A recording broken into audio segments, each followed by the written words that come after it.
एक बहुत पुरानी कहानी है जो हम आपको बताते हैं, जो कि सत्यता पर रचित की गई कहानी है।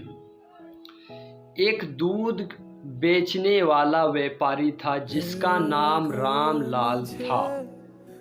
ये रामलाल दूध का व्यापारी करता था और एक गांव से दूसरे गांव में दूध बेचा करता था। और उसके बीच में एक नदी था जिसको उस दूध वाला ने पार करके दूसरे गांव वाले को दूध मुहैया कराया करता था। तो उस व्यापारी ने जब दूध व्यापार करने जाता था तब वह नदी पार करने के समय में वह अपने दूध में उस नदी का पानी को मिला दिया करता था और उसकी दूध में बढ़ोतरी वृद्धि होती थी और फिर उससे वह ढेर सारी पैसा हासिल कर लेता था।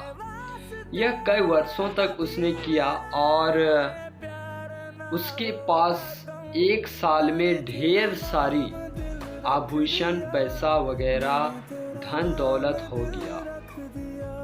और उसका एक बेटा था जो कि बड़ा हो चुका था, उसका शादी भी तय हो चुका था।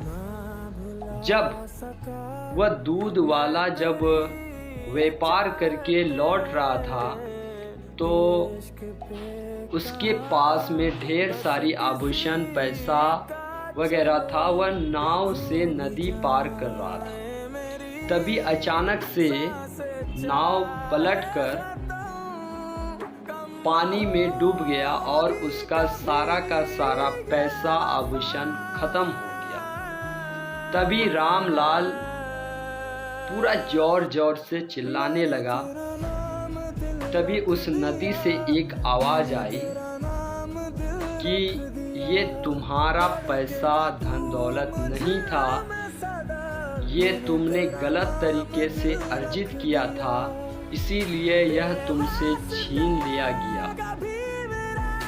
तो इस कहानी से यह स्पष्ट होता है कि जिस तरह आप हराम की कमाओगे उस तरह आपका पैसा खत्म हो जाएगा।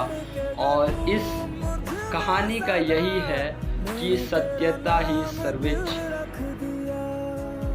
है, जो सत्य ही सबसे बड़ा होता है। आप सत्य के माध्यम से कमाएं, खाएं, रहें, बहुत बढ़िया। सत्यता ही सर्वोच्च नीति है।